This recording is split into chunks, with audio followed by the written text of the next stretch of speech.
হ্যাঁ দর্শক বন্ধুরা, আজ আপনাদের এক চাষাবাদ পদ্ধতির কথা আমরা জানাবো, যা প্রাচীনকাল থেকেই চলে আসছে।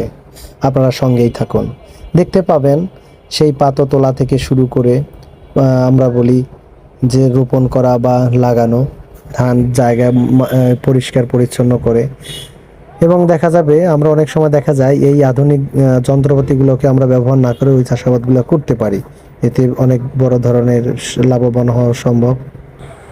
কিন্তু এই আধুনিক যন্ত্রপাতি ব্যবহারের মাধ্যমে খুব অল্প সময়ে অধিক পরিমাণে চাষাবাদ করা সম্ভব, যা পূর্বের তুলনায় অনেক বেশি। পূর্বের এই চাষাবাদ পদ্ধতি বা টিলাই চাষাবাদ পদ্ধতিগুলো যদিও একটু কষ্টসাধ্য। দেখুন এখানে দর্শক দেখতে পাবেন যে যেখানে টিলাই টিলাই চাষাবাদ পদ্ধতি, পাহাড়ের ঢালে চাষাবাদ করা হচ্ছে। যেহেতু এখানে আধুনিক যন্ত্রপাতি আনা সম্ভব না,